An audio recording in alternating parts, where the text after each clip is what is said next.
Hello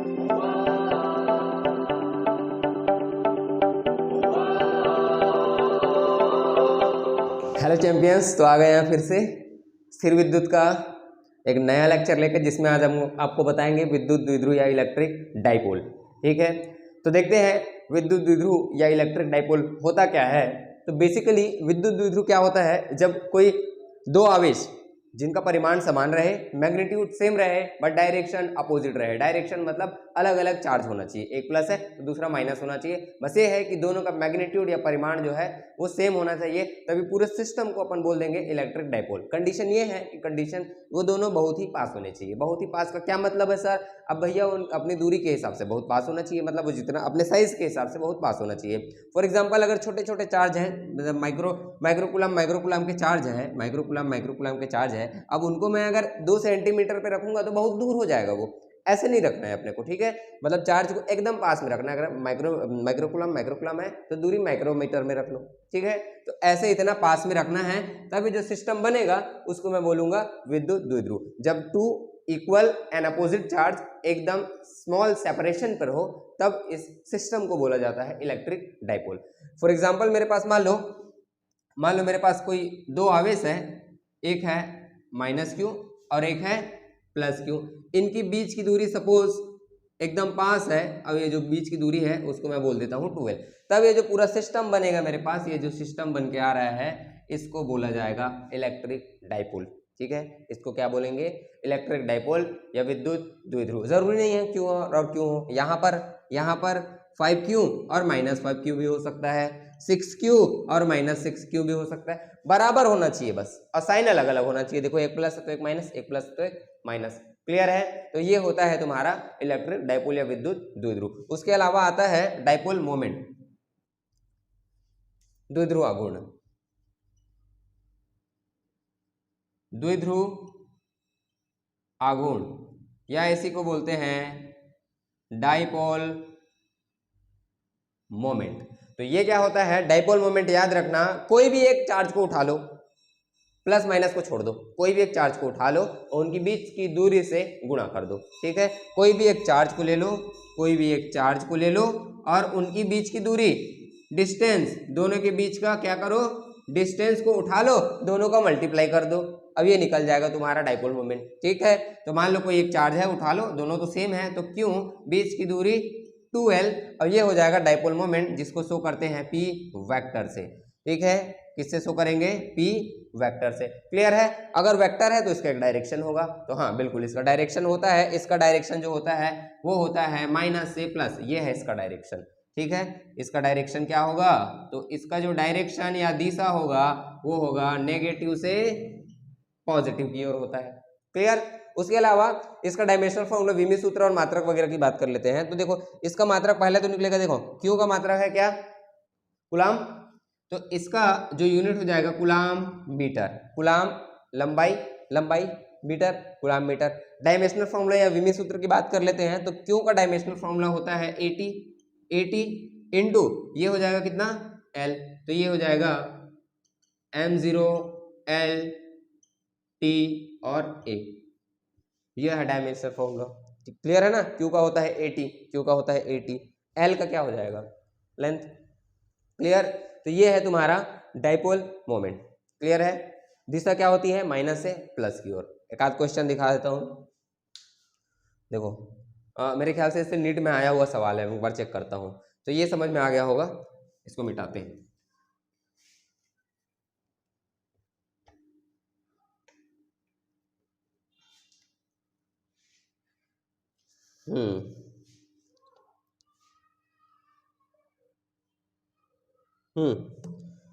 मेरे पास system है 3 charge का, और 3 चार्ज जो है वो कुछ ऐसे रखे हैं, ध्यान से देखिएगा। ठीक है, ये नीट का सवाल नहीं है, मैं अलग से दे रहा हूं। मान लो यहां पर है 2Q चार्ज,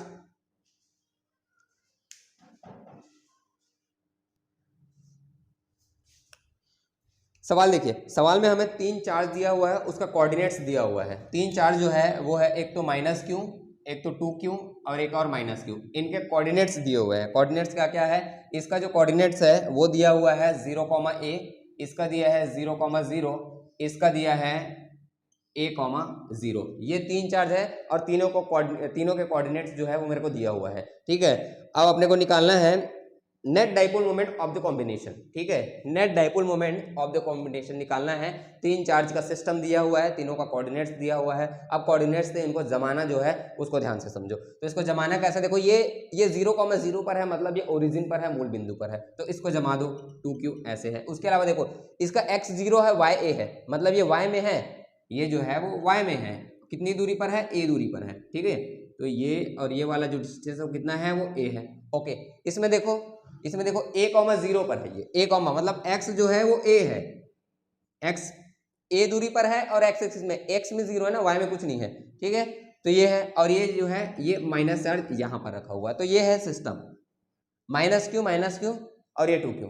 क्लियर है ना, तो ये है। उसके अलावा अब देखते हैं इसका अपने को पी नेट निकालना है। अपने को क्या निकालना है, पी नेट जो है वो निकालना है। इसके जो ऑप्शन है उसको मैं लिख देता हूँ। ऑप्शन ए है 2aq, ऑप्शन बी है 4a का स्क्वायर क्यों, ऑप्शन सी इज √2a और क्यों, ऑप्शन डी जो है वो है आपका √2aq, √2aq, Q capital Q.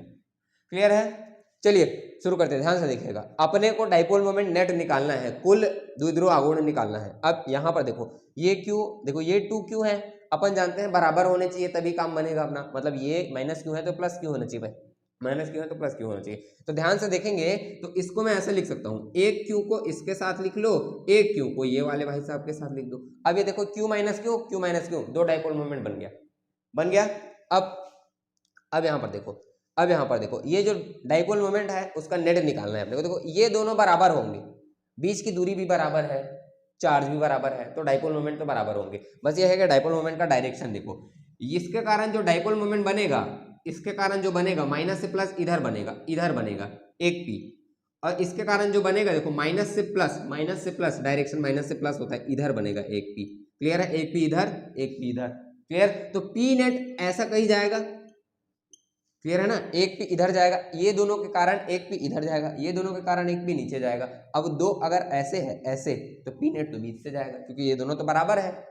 Clear, तो एक काम करते हैं पी निकाल लेते हैं, फिर पी नेट निकाल लेंगे। क्लियर है, पी नेट निकालना आसान है। देखो दोनों ये जो है 90 डिग्री पर ही होंगे भैया, इसी लाइन पर तो होगा, इसी लाइन पर तो होगा, तो दोनों 90 डिग्री पर होगा। अगर 90 डिग्री पर होगा तो हमें निकालना पता है 90 डिग्री पर जो वेक्टर होता है उनका जो सम होता है वो होता है पी का स्क्वायर प्लस पी का स्क्वायर, ए स्क्वायर प्लस बी स्क्वायर होता है। तो ये हो जाएगा कितना, 2p का स्क्वायर, तो ये निकल के आएगा p√2। मसला ये है कि p निकालना है। अब p कुछ नहीं होता, p क्या होता है, कोई भी एक चार्ज को उठा लो, बीच की दूरी को पकड़ लो, तो कोई भी एक चार्ज को उठा लो, क्यों, बीच की दूरी है 2a, हो गया। ठीक, q × 2a, q × 2a। अब p की जगह मैं रख दूंगा q × 2 × a, और ये हो जाएगा √2। क्लियर, ठीक है, p√2 तो ये हो जाएगा 2√2qa, 2√2qa, 2√2qa। ऑप्शन नहीं आ रहा है, मतलब कहीं ना कहीं गड़बड़ी हुई है, कहीं ना कहीं गड़बड़ी हुई है। एक मिनट, p√2, p की जगह q × 2a नहीं होगा, बीच की दूरी 2a नहीं है, बीच की दूरी a है, यहाँ पर गड़बड़ हुआ है, सॉरी qa हुआ ये qa होगा ना, q × बीच की दूरी, वहाँ पे 2l माने थे, मतलब डबल दूरी नहीं था, वो दूरी को 2l माने थे इसलिए 2 आया था, यहाँ पर दूरी a है तो qa आ जाएगा, तो कोई नहीं, तो यहाँ पर ये 2a नहीं आ जाएगा, qa आ जाएगा, तो ये हो जाएगा √2qa। क्या हो जाएगा, √2qa। क्लियर, तो ऑप्शन नंबर डी हमारा करेक्ट हो जाएगा, ऐसे लगा देना है। उसके अलावा आप देखो नीट 2007 का सवाल, नीट 2007 में आया था ये, इसी टाइप का सवाल था। सवाल को समझना है, देखो 3 point charges +q -2q and +q are placed at a point, किसी बिंदु पर है, वो बिंदु के निर्देशांक जो है ना, वो दिया हुआ है। तो 3 चार्ज है, कौन सा, एक तो है +q, एक तो है -2q, एक तो है अगेन +q। ये 3 चार्ज जो है उनके कोऑर्डिनेट से निर्देशांक जो है वो दिए हुआ है। पहला जो है उसका दिया हुआ है x0 y a z0। तो देखो इसको मैं ऐसे लिख रहा हूं ना, x, y, z के फॉर्म में। तो ये दिया हुआ है कितना, 0a0 मतलब ये y एक्सिस में। क्लियर, उसके बाद -2q का कोऑर्डिनेट दिया हुआ है 0 0 0 0 0 0, मतलब यहां से समझ गए कि ये कहां पर है, ये ओरिजिन पर है, मूल बिंदु पर। उसके अलावा इसका जो है उसका कोऑर्डिनेट दिया हुआ है a0 0, है ना, a0 0 ऐसा दिया हुआ है, x इतना, y इतना, z इतना, ऐसा दिया हुआ है। अपने को निकालना है the magnitude and the direction of the electric field, electric dipole moment vector this charge assembly, मतलब ये जो चार्ज का सिस्टम है उसका अपने को एक तो निकालना है मैग्नीट्यूड मतलब परिमाण, उसके बाद इसका निकालना है डायरेक्शन मतलब दिशा। ठीक है, ऑप्शन कुछ यूं दिया हुआ है, देखो ऑप्शन जो है कुछ ऐसा दिया हुआ है। ऑप्शन पहला दिया हुआ है तुम्हारा 2AQ root 2AQ along the line joining point 0, a XAYA, ठीक है, मतलब ये कुछ ऐसा बनेगा, तो ये वाले दिशा में बोला है वो इसमें, ठीक है, पहले में ऐसे बोला है ना, x भी a है y भी a है, मतलब दोनों के बीच से जा रहा है। ठीक है, तो ये है। सेकंड जो है उसमें दिया हुआ है QA, ये दिया है QA along the line joining point 0, a QA, और ये भी सेम है, डायरेक्शन जो है वो दोनों में सेम है, इसमें भी सेम है, इसमें भी सेम है डायरेक्शन। ठीक है, उसके अलावा सी, ये समझ में आया ना, इसका डायरेक्शन जो है वो क्या बोला है 0, मतलब यहाँ ओरिजिन से स्टार्ट करो और कहाँ पर ले जाओ XAYA को जोड़ने वाली रेखा, सीधा सीधा उधर बोल रहा है वो। ठीक है, तो ये है। उसके अलावा थर्ड जो है वो बोला है रूट 2AQ और बोला है अलॉन्ग x डायरेक्शन, x दिशा में है ये। ठीक है, x दिशा में है ये बोल रहा है, इधर है बोल रहा है। और उसके बाद option number D, option D बोला है रूट 2AQ कहाँ है, अलॉन्ग प्लस y में, ये प्लस x में है, ये प्लस y में है। क्लियर है, ये प्लस x में है, वो प्लस y में है। चलिए, तो इसका सिस्टम बना देते, तो देखो सेम टू सेम बनेगा ये भी, इसमें कुछ नया नहीं है। देखो ये 0 पर है, ओरिजिन पर है, तो इसको यहां पर बना देता हूं मैं, चलो यहां पर बना दे रहा हूं इसको मैं। ठीक है, इसको मिटाता हूं अब। तो हाँ, तो ये है -2Q, उसके बाद एक जो है वो x में है प्लस Q, और एक प्लस Q जो है वो y में है। ऐसा है, ऐसा है, और कितनी दूरी पर है, a और a है। क्लियर, इसका डायरेक्शन देखो p ऐसे जाएगा, इसका डायरेक्शन देखो p ऐसे जाएगा। अब सिंपल सा, इससे पहले वाला एकदम सेम था, इसमें कुछ अलग नहीं था। बताओ, वो जो है इधर माइनस माइनस था, इधर प्लस था, डायरेक्शन ऐसा पलट गया था, इसमें बस ऐसे हो गया है। देखो इसमें एक माइनस क्यू इसके होगा तो एक p का सिस्टम ये बनेगा, एक माइनस क्यू इसको देगा तो एक p का सिस्टम ऐसे बनेगा। दोनों का डायरेक्शन बराबर है, बीचों बीच से जाएगा। कितना जाएगा निकाल लेते हैं। ये p√2 निकला था मेरे ख्याल से, p निकलेगा q इंटू बीच का डिस्टेंस a, और ये √2, देखो √2 के √2 a और q है ना, ये q है और ये a है। √2QA तीनों में है। डायरेक्शन देखो अलॉन्ग दोनों को मिलाने, दोनों का दूरी जो है a है, और ये दोनों को मिलाने वाली जो रेखा है उसके अलॉन्ग। ठीक, ये बोला है। इसमें x क्यों नहीं हो सकता भैया, अकेला इसके तरफ थोड़ी चले जाएगा, y क्यों नहीं, अकेला y की तरफ थोड़ी जा सकता है, दोनों के बीच से जाएगा वो। क्लियर है, तो ऑप्शन नंबर ए हमारा सही हो जाएगा। क्लियर, ये है। उसके अलावा अब आगे बढ़ते हैं, तो द्विध्रुव के कारण हमें विद्युत क्षेत्र की तीव्रता निकालना पूछता है। ठीक है, तो द्विध्रुव के कारण विद्युत क्षेत्र की जो तीव्रता है वो 3 पोजीशन पर होता है। एक तो होता है एक्सियल जिसको अक्षीय स्थिति बोलते हैं, एक होता है इक्वेटोरियल जिसको निरक्षीय बोलते हैं, एक होता है कोई जनरल केस होता है। ठीक है, वो सब में काम आता है। तो खैर उसी में आगे बढ़ते हैं।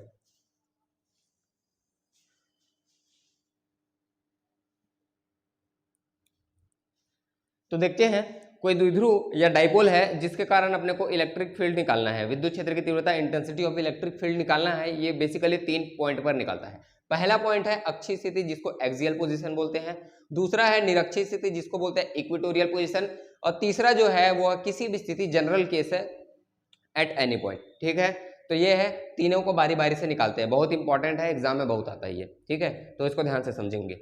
तो अक्षीय स्थिति पे पहले निकाल लेते हैं। तो अक्षीय स्थिति होता क्या है, अक्षीय स्थिति ये होता है कि मान लो मेरे पास कोई डाइपोल है, कोई द्विध्रुव है, ये -q और ये +q, इसके कारण ये देखो ये इसका एक्सिस बनेगा, ये इसका एक्सिस बनेगा। तो यहां पर कहीं पर हो, या तो यहां पर कहीं पर हो, यहां पर हो सकता है, यहां पर हो सकता है, बीच में भी हो सकता है, ऐसा नहीं है कि वहां नहीं हो सकता, बट यहाँ पे दूर में अपन कैलकुलेट करते हैं, तो यहां भी हो सकता है, यहां भी हो सकता है, यहां पर इसके एक्सिस में हो, तब इस पोजीशन को बोला जाता है एक्सियल पोजीशन। क्लियर? तब इस पोजीशन को क्या बोलेंगे? Axial position. तो मान लो मेरे पास एक डाइपोल है जिस पर चार्ज जो है वो Q है और जिनकी बीच की दूरी जो है वो सपोज 12 है। क्लियर है? इसका सेंटर जो है वो O है, इसका सेंटर क्या है? O है। ये सेंटर O से R डिस्टेंस पर पॉइंट P है। सपोज सेंटर O से R डिस्टेंस पर एक मेरे पास पॉइंट P है जहां पर मुझे इलेक्ट्रिक फील्ड की इंटेंसिटी निकालनी है, विद्युत क्षेत्र की तीव्रता यहां पर निकालनी है बिंदु P पर। क्लियर है? तब यहां पर देखो, यहां पर जो तीव्रता होगी, यहां पर जो इंटेंसिटी होगी, इंटेंसिटी ऑफ इलेक्ट्रिक फील्ड यहां पर निकालते तो थोड़ा दूर पड़ेगा। ठीक है? तो यहां पर जो होगा वो इसके कारण भी होगा, इसके कारण भी होगा, दोनों के कारण होगा, एक साथ निकाल दूंगा, बात खत्म। क्लियर है? माइनस के कारण भी होगा, प्लस के कारण भी होगा, दोनों को एक साथ ऐड कर दो, दोनों कारण निकल गया। बस ऐसे ही करते जाना है अपने को हर बार। ठीक है? तो खैर चलिए, तो इसके कारण निकालते हैं। सबसे पहले निकालते हैं माइनस क्यू के कारण। ठीक है? माइनस क्यू के कारण, तो माइनस क्यू के कारण पहले निकालो। माइनस क्यू के कारण अपन जानते हैं कोई चार्ज क्यू के कारण आर डिस्टेंस पर, क्यू के कारण कोई चार्ज क्यू है, उसके कारण आर दूरी पर जो तीव्रता निकलती है ई, वो होता है k Q by are square. निकलता है कितना? के क्यू बाई आर स्क्वायर। एक काम करते हैं, ये दोनों के बीच की दूरी को कुछ मान लेते हैं। चलो ये मान लो ये पहला है, ये मान लो ये दूसरा चार्ज है। क्लियर?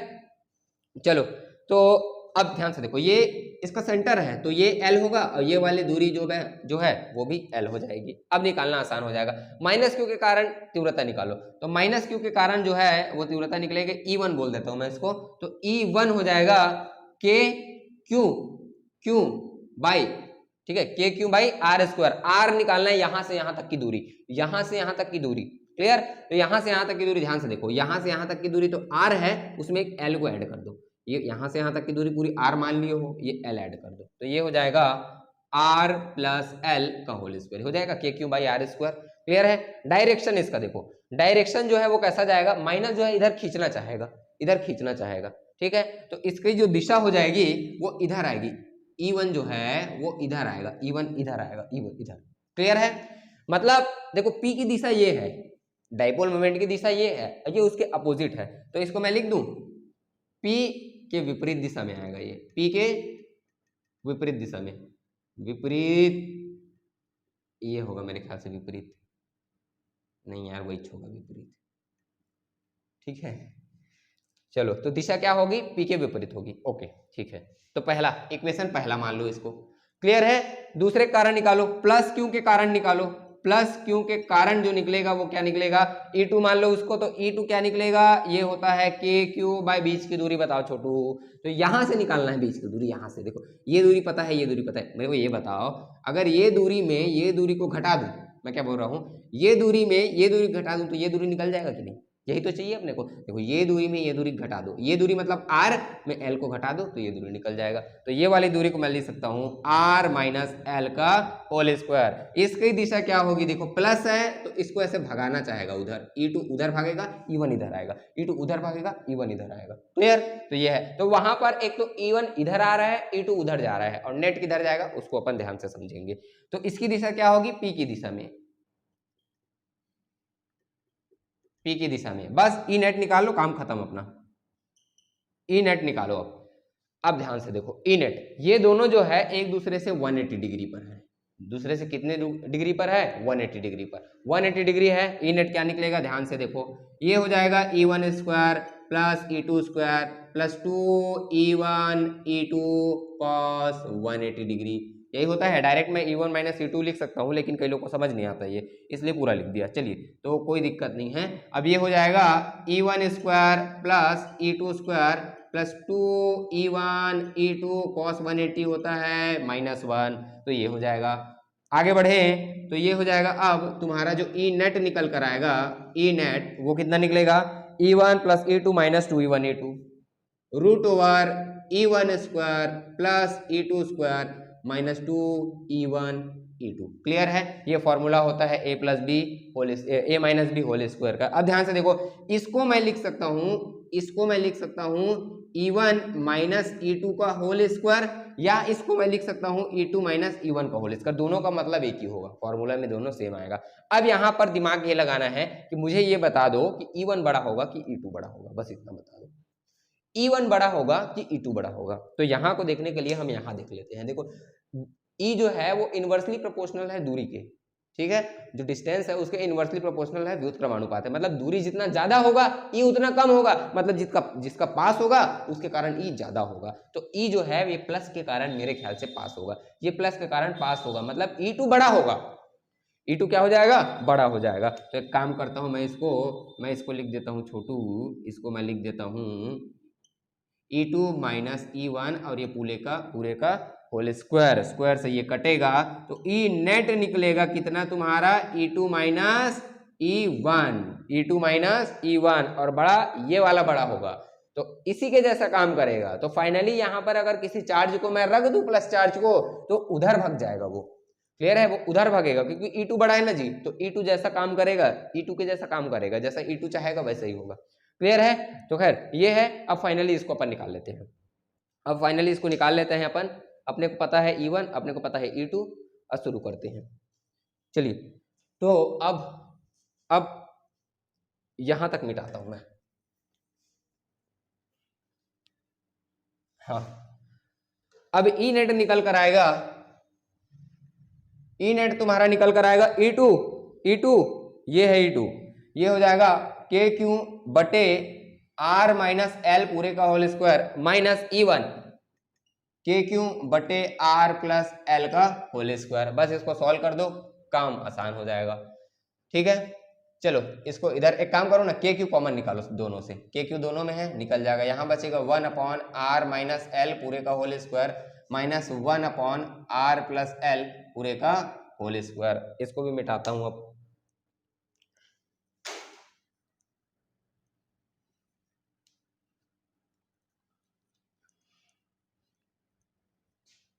चलिए, तो ई नेट निकाल रहे हैं हम, तो ये हो जाएगा अब KQ, इसका मल्टीप्लाई इधर, इसका मल्टीप्लाई इधर, ये दोनों का यहाँ मल्टीप्लाई, तो ये हो जाएगा R प्लस L का whole square minus R minus L का होल स्क्वायर बटे R माइनस L का होल स्क्वायर और R प्लस L का होल स्क्वायर। ठीक है जी, तो ये हो जाएगा KQ, फॉर्मूले में एक्सपांड करो इसको, ये हो जाएगा R square plus L square plus 2RL minus ये हो जाएगा R square plus L square minus 2RL। Clear, ये हो गया फॉर्मूले में। माइनस को अभी मत ओपन करना, डायरेक्ट मत ओपन कर देना। अब यहाँ पर देखो इसका स्क्वायर, ये दोनों का स्क्वायर कॉमन निकाल दूंगा तो a minus b a plus b, तो ये मेरे ख्याल से ऐसा बनेगा। देखो ये दोनों का स्क्वायर को बाहर कॉमन निकाल दो भी, ठीक है, तो बचेगा क्या, देखो r minus L r plus L, तो ये हो जाएगा r का स्क्वायर माइनस l का स्क्वायर, ये दोनों के कारण और स्क्वायर दोनों में तो लगा हुआ ही है, तो ये ऐसे हो जाएगा। क्लियर है ना, ये दोनों में स्क्वायर को अलग कर दो, r minus L r plus L अलग से ये इतना बनेगा और स्क्वायर जो अलग किया उसको लगा दो ना अब, ठीक है। तो चलो, तो ये निकल कर आएगा अब कितना, KQ, एक बार इसका माइनस निकालो तो R square plus L square plus 2RL minus R square minus L square plus 2RL। Clear है, upon R square minus L square पूरे का स्क्वायर। अब देखो R स्क्वायर से माइनस R स्क्वायर कट जाएगा, L स्क्वायर से minus L square, 2RL 4RL, तो KQ into 4RL और पूरे का बटे R square minus L square पूरे का स्क्वायर। क्लियर है। अब यहाँ पर हम एक एक्सेप्शन मानते हैं, एक एक्सेप्शन ये मानते हैं कि ये जो R है ना, ये जो दूरी R है ना वो बहुत बड़ा होता है डाइपोल के दूरी से। अपन क्या जानते हैं, डाइपोल या द्विध्रुव जो है चार्ज का ऐसा सिस्टम होता है जो बहुत छोटा होता है, बहुत ही छोटा होता है। अब बहुत छोटा है L लंबाई डाइपोल की, उससे इतनी दूरी पर भी रख दोगे तो इतनी दूरी के कंपेयर में इतना क्या ही होगा। मैं क्या बोल रहा हूं, R स्क्वायर में L के स्क्वायर जो कितना छोटा सा है उसको घटा दोगे, उससे क्या इफेक्ट पड़ेगा। देखो, और दूरी जो है स्क्वायर में है मतलब और वो छोटा हो जाता है, ठीक है। तो चूंकि जो R होता है वो बहुत बहुत बहुत बड़ा होता है किससे, L से, इसलिए अपन क्या करेंगे, L स्क्वायर को निगलेक्ट कर देंगे, L स्क्वायर को क्या कर देंगे, उसकी उपेक्षा कर देंगे, उपेक्षा कर देंगे, निगलेक्ट कर देंगे, ठीक है। तब यहां पर ये जो ई नेट है हमारा, ई नेट है वो निकल कर आएगा के क्यू इंटू 4RL, के Q into 4RL divided by, देखो ये तो गया, ये तो गया, जीरो होके गायब, आर स्क्वायर आर की पावर 4 हो जाएगा, मतलब ये आर स्क्वायर उसका भी स्क्वायर मतलब आर की पावर 4, एक आर को उड़ा दो, नीचे बचेगा आर की पावर 3, तो ई नेट निकल कर आएगा के क्यू, है ना। अब यहाँ पर एक काम करता हूँ कि अब ये 4 को लिख देता हूँ 2Q इंटू 2L, ठीक है। 4 को लिख देता हूँ, देखो एक 2 को Q के साथ लिख दिया और 2 बचा उसको L के साथ लिख दिया, अब ये हो जाएगा R का Q।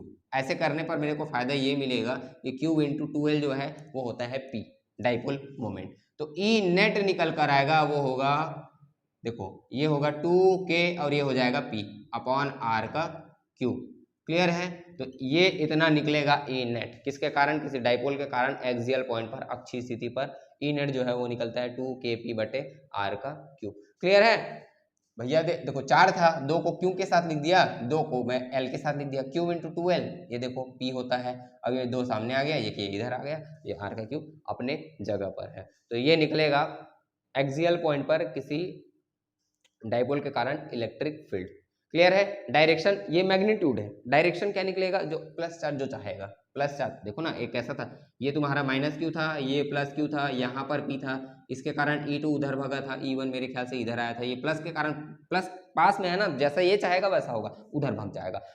ये नहीं रहता तो थोड़ा तेजी से भागता, ये रहता तो थोड़ा धीरे धीरे भागेगा, बस यही फर्क होगा, क्लियर है। तो ये है अक्षीय स्थिति पर द्विध्रुव के कारण विद्युत क्षेत्र की तीव्रता, निरक्षीय स्थिति पर निकाल लेंगे, निरक्षीय स्थिति पर निकाल लेंगे।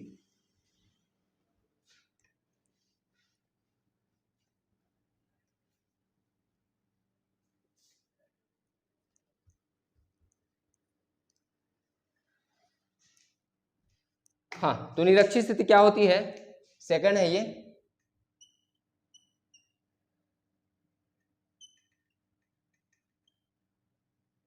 निरक्षीय स्थिति क्या होती है, जब जब कोई बिंदु, कोई पॉइंट जो है वो किसी डाइपोल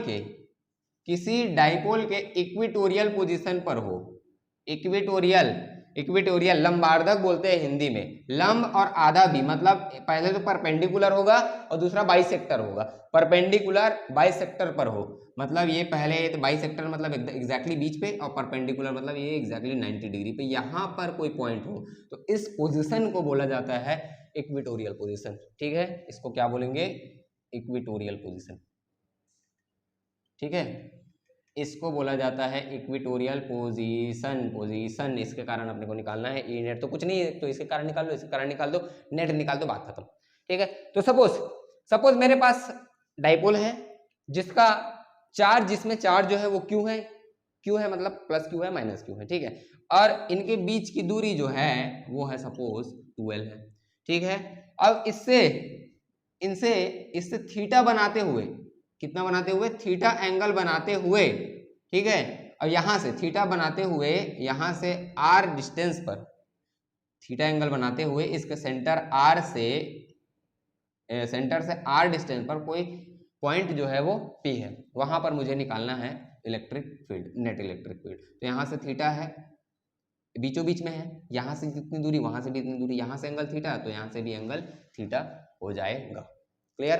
तो ये है। अब यहाँ पर भी दोनों के कारण निकलेगा, एक तो माइनस क्यू के कारण निकलेगा, एक प्लस क्यू के कारण निकलेगा, दोनों को निकाल लेंगे, बात खत्म, ठीक है। तो यहाँ पे ज्यादा टाइम नहीं करेंगे, ये पहला चार्ज, सपोज ये दूसरा चार्ज, माइनस के कारण जो है वो इधर आएगा, माइनस के कारण इधर आएगा, तो E1 जो है वो इधर आएगा, इधर माइनस जो है अपने तरफ लाना चाहता है, तो माइनस के कारण इधर आएगा, प्लस के कारण इसी लाइन में इधर भागेगा, इसी लाइन में इधर भागेगा, प्लस के कारण जो E2 जाएगा ना वो इसी लाइन में भागेगा, E1 इधर आया, E2 इधर आया, अब ये दोनों के बीच में कहीं ये इधर जाएगा, ई नेट जो है वो इधर कहीं जाएगा भैया, ये दोनों के कारण जो है एक इधर है एक इधर है, तो बीच में जाएगा ना वो, दोनों में से किधर ही जाएगा वो, एकदम बीचों बीच में जाएगा, एकदम एग्जैक्टली बीचों बीच जाएगा या नहीं जाएगा, वो डिपेंड करेगा कि दोनों में से कौन सा बराबर है। अगर बराबर रहा तो बीचों बीच जाएगा, ये बड़ा रहा तो उसके तरफ झुक जाएगा, ये बड़ा रहा तो इसके तरफ झुक जाएगा, ठीक है। और यहाँ पर एक काम करते हैं, माइनस के कारण निकालते हैं, प्लस के कारण निकालते हैं, काम खत्म करते हैं। तो माइनस के कारण निकाल लेते हैं ई, माइनस के कारण ई वेक्टर जो निकलेगा वो निकलेगा, क्या निकलेगा, देखो माइनस के कारण क्या निकलता है, k Q by are square. तो इसको मान लिया E1, ये हो जाएगा के क्यू, बीच की दूरी यही मेन है। देखो ये आर है, ये एल है, देखो ये एल है, ये आर है, तो ये देखो ट्राइंगल बन रहा है, समकोण त्रिभुज बन रहा है, राइट एंगल। ये मेरे ख्याल से पाइथागोरस थ्योरम से डायरेक्ट निकलेगा, under root are square plus L square, direct निकाल दिया मैं, चलेगा। तो ये हो जाएगा के Q by are square, R square मतलब under root are square plus L square, और ये पूरे का स्क्वायर, स्क्वायर से ये कट जाएगा, तो ये हो जाएगा के Q by are square plus L square, ये निकलेगा। डायरेक्शन, डायरेक्शन इधर जाएगा। अब डायरेक्शन जो है उसको मेरे को दिखाना पड़ेगा, तो एक काम करता हूँ, इसको ए पॉइंट नाम दे देता हूँ, इसको बी नाम दे देता हूँ। तो इसका डायरेक्शन क्या रहेगा, माइनस के कारण ए, पी ए के अलाउंग, ठीक है, कहाँ किसके अलाउंग, पी से ए, है ना, पी ए के अलाउंग, पी ए की दिशा में, पी ए की दिशा में, क्लियर है, पी ए की दिशा में, पी से ए आओ, इसकी दिशा में आएगा, माइनस के कारण निकाले हो ना, ठीक है, ये निकला इक्वेशन फर्स्ट, मान लो इसको, ठीक है। अब प्लस क्यू के कारण निकालो, प्लस क्यू के कारण, प्लस क्यू के कारण जो ई निकलेगा वो निकलेगा फिर से E2 मान लो, ये हो जाएगा के क्यू, बीच की दूरी अगेन देखो ये आर है, ये एल, ये एल है, ये आर है, बीचों बीच से है ना, ये सेंटर है, ये बीचों बीच से, तो यहाँ से ये एल है, ये आर है, तो ये भी तो वही निकलेगा, ये वाला under root are square plus L square, तो सेम निकलेगा ये भी, तो r square plus L square direct लिख लेता हूँ मैं, ठीक है। और इसका डायरेक्शन क्या होगा, ये होगा बी से पी के अलाउंग, बी पी के अलाउंग, मतलब बी पी की दिशा में, क्लियर, बी से पी की दिशा में, ओके। Equation number second. अब अपने को क्या करना है पता है, अब अपने को ये दोनों को वेक्टर फॉर्म में जोड़ना है। भैया ये दोनों वेक्टर है, ये दोनों वेक्टर है, ये दोनों वेक्टर है, अब ये दोनों को ई नेट निकालना है, तो अपने को जोड़ना पड़ेगा ना, जोड़ना पड़ेगा, जोड़ना है तो अपने को क्या करना पड़ेगा, E1 square plus E2 square plus 2E1 E2, बीच का एंगल, बीच का एंगल निकालो, बीच का एंगल। तो ध्यान से देखो, ये थीटा है, ये भी थीटा है, तो ये तो मेरे ख्याल से ये भी थीटा बन जाएगा। देखो ना यार, ये ऐसे z बनाता है, जो पैरेलल लाइन है उसको अगर z बनाया तो इधर इधर का एंगल इक्वल हो जाता है, तो हुआ ना, इधर इधर का एंगल इक्वल। उसके बाद ये देखो, ये स्ट्रेट लाइन, अब ये भी ऐसे पैरेलल लाइन, ये पैरेलल लाइन को जब ऐसे तिरछा काट देता है तो इधर का और इधर का एंगल भी तो बराबर हो जाता है, सम्मुख कोण, ठीक है। तो ये थीटा, तो मेरे ख्याल से ये भी तो थीटा हो जाएगा, ये भी थीटा हो जाएगा, तो ये ओवरऑल एंगल कितना, 2 थीटा, ओवरऑल एंगल कितना निकल के आ गया, 2 थीटा। तो ये हो जाएगा 2E1 E2 cos 2 थीटा। ध्यान से समझो, ये z बनाया, ये थीटा, तो ये भी थीटा। उसके अलावा ये पैरेलल है, ये दोनों लाइन पैरेलल है, ये दोनों लाइन पैरेलल है, समांतर है। अब समांतर है, उसमें ये लाइन काट दी तो ये थीटा, तो ये भी थीटा हो जाएगा भाई, सिंपल सा लॉजिक है। तो ये थीटा निकला, ये थीटा निकला, ओवरऑल दोनों मिला के 2 थीटा निकल जाएगा, तो बस हो गया 2 थीटा, 2 थीटा हो गया।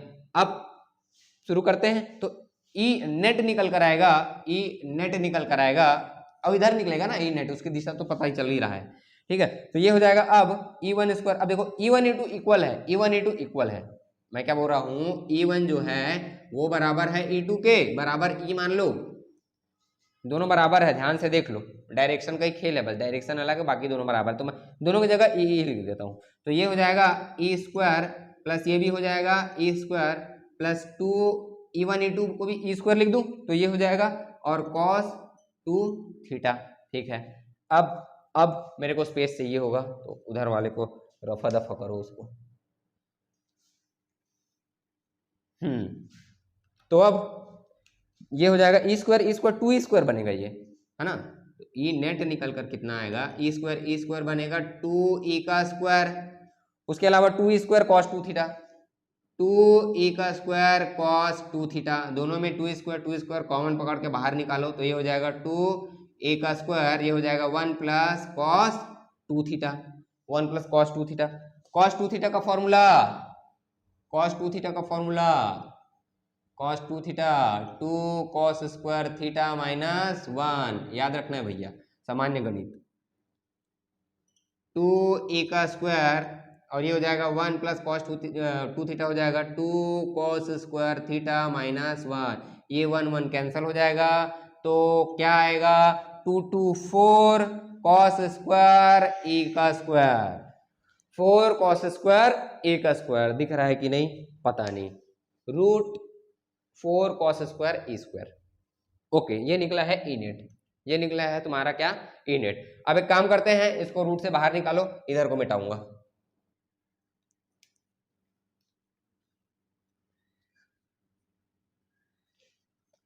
चलो, अब इधर के मामलात को रफा दफा करूंगा तो ये हो जाएगा ई नेट बराबर तुम्हारा निकल के आएगा 4, रूट से बाहर निकलेगा 2 बन के, ई स्क्वायर बाहर निकलेगा ई बन के, cos theta, cos theta theta theta, cos square theta निकलेगा कॉस थीटा बन के। तो ई नेट क्या निकलेगा, ई नेट हमारा निकलेगा 2 ई के जगह k Q by are square plus L square cos theta, ये निकलेगा। क्लियर, ये निकलेगा। और कुछ, कॉस थीटा की वैल्यू अब रख देते हैं एक बार, ठीक है। तो कॉस, देखो थीटा को हम लोग माने ना, जिसको जिसको अपन सपोज करके चलते हैं ना कि मानो ये होगा ये होगा, उसको अपने को हटाना रहता है इक्वेशन से, ठीक है। मतलब थीटा अपन माने हैं तो थीटा को हटाओ भैया, ठीक है। तो चलो अब एक काम करते हैं, कॉस थीटा निकालते हैं। कॉस थीटा कहीं से भी निकालो, कॉस थीटा होता है क्या, आधार बटे कर्ण, आधार बटे कर्ण, आधार बटे कर्ण, आधार बटे कर्ण, आधार कितना L, बेस बाई हाइपोटेन्यूस, तो ये हो जाएगा in root are square plus L square, बात खत्म, इसको यहाँ पर रख दो। तो ई नेट निकल कर आएगा, ई नेट तुम्हारा निकल कर आएगा 2k बटे r square plus L square into l upon in root are square plus L square. देखो यहाँ पर r square plus L square का रूट है, यहाँ पर पावर 1 है, तो ये ऐसा है क्या जी, ये इसका पावर रूट में है मतलब 1/2 है, इसका 1 है, तो ये मेरे ख्याल से ऐसा है। देखो इसको तो पहले थोड़ा जमा लेता हूँ k, और इसको मैं लिख देता हूँ q इंटू 12 लिख दूँ, ये इसको इसके साथ मैं चिपका दिया और कुछ नया काम यहाँ पर नहीं किया हूँ। और ये हो जाएगा, देखो इसका पावर, देखो ये दोनों सेम है, पावर जुड़ जाएंगे, सीधी सी बात, ये दोनों सेम है, पावर जुड़ जाएंगे, मतलब ये होने वाला है r square plus L square. Power कैसे जुड़ेंगे, इसका पावर है 1, इसका पावर है रूट मतलब हाफ, 1.5, यही होगा पावर 1, और इसका पावर है हाफ, तो इसको जुड़ जाएगा। तो ये ई नेट जो है वो कुछ ऐसा निकलेगा। इतना आगे बढ़ते हैं, उसको मिटाता हूं। तो जो ई नेट निकलेगा, ई नेट निकल कर आएगा क्यू इंटू 2l होता है p, ये हो जाएगा के पी। अब ध्यान से देखोगे तो ये हो जाएगा r square plus L square पूरे का पावर 3/2, 1 प्लस आधा 1.5, 3/2। अब अपन फिर से जानते हैं कि जो r है वो बहुत बहुत बहुत बड़ा होता है l से, तो एल स्क्वायर को भगा दो, एल स्क्वायर को भगा दो, 0 कर दो, तो ई नेट जो है 0 नहीं होता, r के कंपेयर में 0 होता है, ठीक है। ये हो जाएगा के पी, पी ऐसे लिख दो ना, पी के पी बाई आर स्क्वायर, देखो ये आर स्क्वायर पूरे की पावर 3/2, 2 कटा, ये हो जाएगा के पी बाई आर की पावर 3, के पी बाई आर की पावर 3, ये निकलेगा निरक्षित स्थिति या इक्वेटोरियल पोजीशन पर, इक्वेटोरियल पोजीशन पर इलेक्ट्रिक फील्ड इंटेंसिटी, ठीक है। क्लियर है, अब ध्यान से देख लो, अब ध्यान से देख लो भैया, ये E है ये E2 है। अब अपन अभी जाने थे कि E1 बराबर है E2 के, ये दोनों बराबर है तो ये बराबर बराबर सीधा सीधा इधर भागेगा, ये बराबर ये, देखो ये और ये बराबर है, दो वेक्टर बराबर है, तो इसका जो नेट निकलेगा वो सीधा सीधा इधर नहीं भाग जाएगा, क्लियर, बीचों बीच से जाएगा वो, तो डायरेक्शन का कोई झंझट नहीं है। मतलब समझ में आया, मतलब अगर डाइपोल मोमेंट ऐसा है तो E जो है वो ऐसा भाग रहा है, देखो डाइपोल मोमेंट की दिशा ये है क्या, P की दिशा, ई की दिशा इधर आती है, क्लियर है। तो पी को अगर मैग्नीट्यूड वाइज लिखोगे ना, ये इसको ये टोपिक हटा दोगे ना तो ऐसे माइनस लग जाता है ये, इसलिए ठीक है। तो खैर कोई नहीं, वेक्टर लगा दो, अब वो डायरेक्शन गेस कर लेना, ठीक है। मतलब अगर डायरेक्शन खुद से अगर ऐसे इधर लिख रहे हो ना तो माइनस प्लस का झंझट नहीं रहता, ठीक है। तो डायरेक्शन को खुद ऐसे माइंड में समझा करो, और प्लस माइनस जो है वो ऑटोमेटिक हो जाता है, क्लियर है। तो ये निकला अक्षीय स्थिति, एक्सियल पोजीशन, निरक्षीय स्थिति, इक्वेटोरियल पोजीशन। अब निकालेंगे general case at any point, किसी भी स्थिति।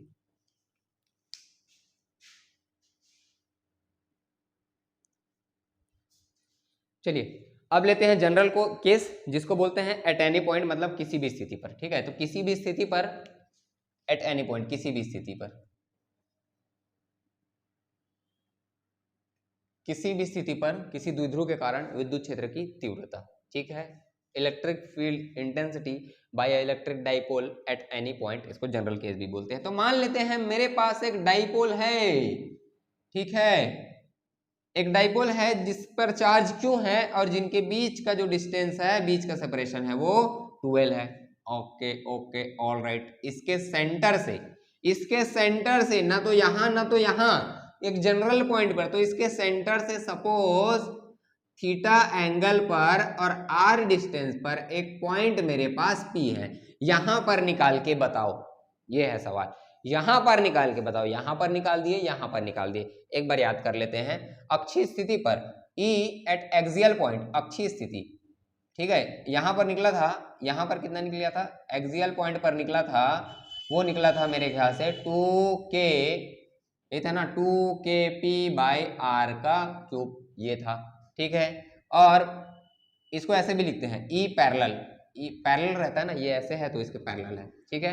और इसको बोलते हैं ई परपेंडिकुलर, जो निकला था ना इक्वेटोरियल, इक्वेटोरियल, इक्वेटोरियल, उसको बोलते हैं ऐसे, परपेंडिकुलर भी बोलते हैं, ई परपेंडिकुलर। ये निकला था के पी बाई आर का क्यूब, ये निकला था। देखो ये जो ई एक्सियल है वो ई परपेंडिकुलर का डबल है, देखो के पी बाई आर क्यूब, के पी बाई आर क्यूब, उसका डबल है वो, ठीक है। तो खैर वो तो तुम लोग समझ जाओगे। तो ये निकला था इतना और ये निकला था इतना, ठीक है। अब वो कितना निकलेगा उसको देखते हैं। तो एक काम करते हैं, ये minus Q plus Q, minus Q plus Q, तो पी की दिशा ये होगी, पी की दिशा ये होगी, ये है तुम्हारी पी की दिशा, ठीक है, यहां से ये है पी की दिशा। अब देखो ये पी है, ये पी है, ये पी, इसको दो कंपोनेंट में बांट दो, एक बार ऐसे बांट दो, एक बार ऐसे बांट दो। ध्यान से देखो, ध्यान से समझो, ये जो माइनस क्यू है और ये प्लस क्यू है, इसका दो कंपोनेंट बनेगा।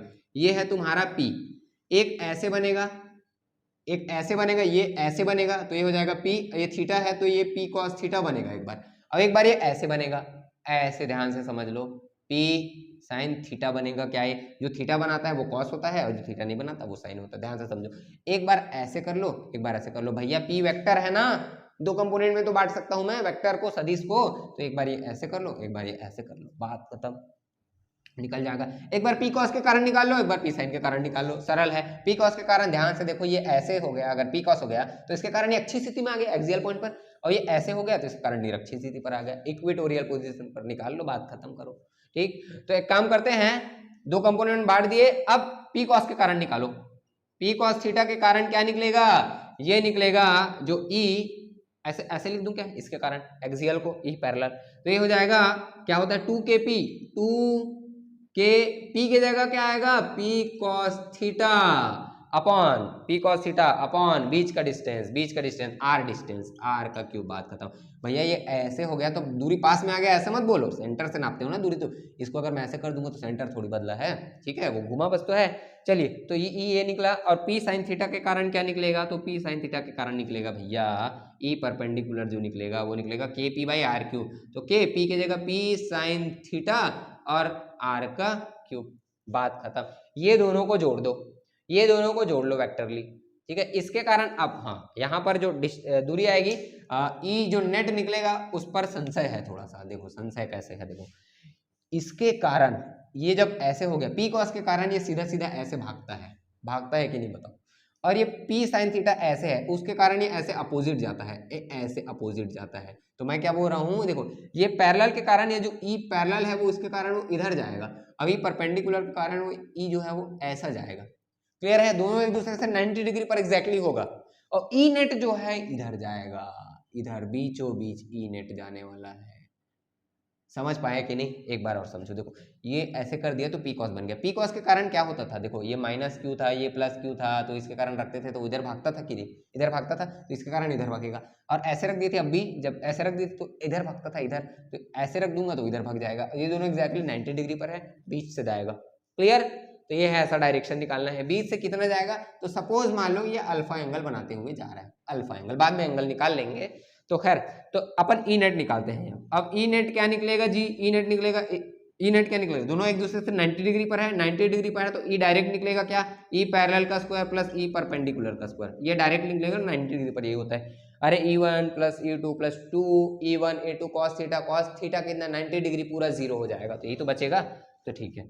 तो चलो ये हो जाएगा। अब ई नेट तुम्हारा निकल कर आएगा कितना, ई पैरेलल जो कि है 2kp cos थीटा बटे आर का क्यूब, ठीक है, बटे आर का क्यूब, अब इसका भी स्क्वायर प्लस ये हो जाएगा kp sine theta by r का क्यूब का स्क्वायर हो जाएगा। तो ई नेट अब निकल कर आएगा तुम्हारा, ई नेट निकल कर आएगा, देखो kp बाई आर क्यूब का square, kp by are cube का स्क्वायर, उसको बाहर निकालो। मैं क्या बोल रहा हूं, kp बाई आर का क्यूब, इसका स्क्वायर लगा है तो इसका स्क्वायर बाहर निकलेगा यहां से, और यहां भी वही निकलेगा kp बाई आर स्क्वायर।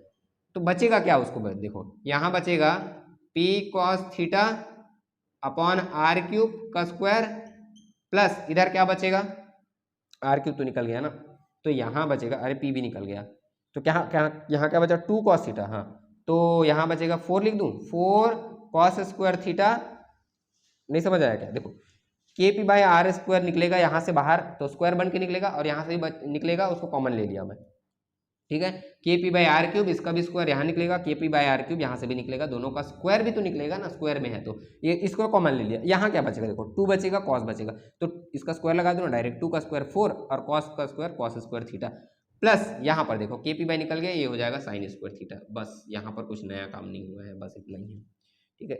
ये अब देखो ये स्क्वायर है, ये रूट से बाहर निकल जाएगा, तो ई नेट तुम्हारा बन के निकलेगा, ई नेट जो है वो बन के निकलेगा, देखो kp बाई आर क्यूब, ये स्क्वायर से रूट से कटेगा तो निकलेगा kp बाई आर का क्यूब, बचेगा क्या 4 cos square theta root over 4 cos square theta plus sine square theta. तो ई नेट जो निकल कर आने वाला है kp बाई आर क्यूब, वो निकल कर आने वाला है, 4 को ऐसे लिख दूं क्या, 3 cos square theta plus again cos square theta, 4 को 3 और 1, ठीक, प्लस साइन स्क्वायर थीटा। अब पता है ये दोनों मिलाकर एक बनता है, ये दोनों मिलाकर एक बनता है, sine square theta plus cos square theta, तो ई नेट निकलेगा तुम्हारा kp by are cube in under root 3 cos square theta plus 1, ये निकलेगा भैया, ये निकलेगा, ई नेट निकलेगा कितना, kp by are cube 3 cos square theta plus 1, ठीक है, याद रखना है इसको। तो ये तो निकला मैग्नीट्यूड, अब डायरेक्शन अपन निकाल लेते हैं।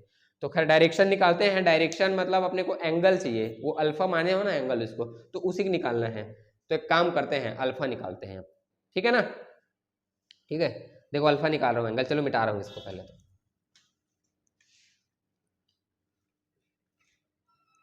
तो जो अल्फा निकलेगा वो निकलेगा, एक काम करो वहां पर अल्फा चाहिए यहाँ पर अपने को, तो tan अल्फा लगाओ यहाँ पर, तो जो tan अल्फा निकल कर आएगा वो क्या निकलेगा, देखो tan अल्फा, tan थीटा क्या होता है, perpendicular by base, perpendicular by base, perpendicular E parallel है, सॉरी परपेंडिकुलर है, और बेस क्या है, देखो ये है ना, ये तो ये है ना, और ये ई पैरेलल है, ये ई पैरेलल है, बात खत्म। ई परपेंडिकुलर के P sine theta by are cube upon ये parallel 2kp cos theta by are cube, kp कटा आर क्यूब कटा sine theta by cos theta, direct लिख दो, देखो 2 नीचे आएगा, साइन बाई कॉस 10 हो जाएगा, तो मेरे ख्याल से ये हो जाएगा कितना 10 साइन बाई कॉस 10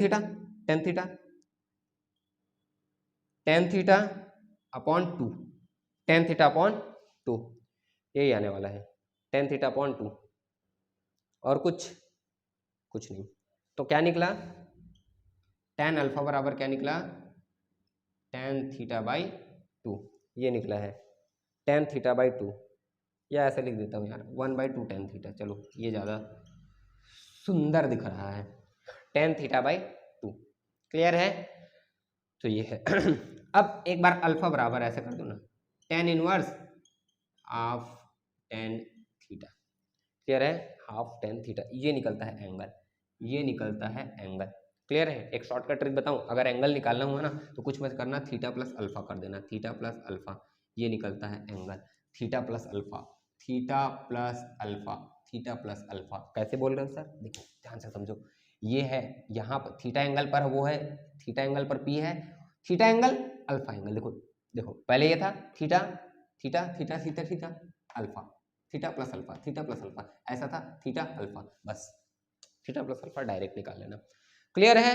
तो ये है magnitude and direction general case में, जब किसी भी पॉइंट पर हो, एनी पॉइंट पर, तब उसके कारण एक्सियल और इक्वेटोरियल कैसे आएगा उसको देखो, अभी मैं बता रहा हूँ। ठीक है। तो ई तुम्हारा आया था कितना, ध्यान से देखो, एक्सियल और इक्वेटोरियल उसकी हेल्प से कैसे ला सकते हो, तो इजी है यार। तो देखो ये ई कितना निकला था, ये निकला था KP/r³ और ये मेरे ख्याल से निकला था 3 था, 3 cos स्क्वायर थीटा प्लस 1 था, है ना, 3 cos स्क्वायर थीटा प्लस 1।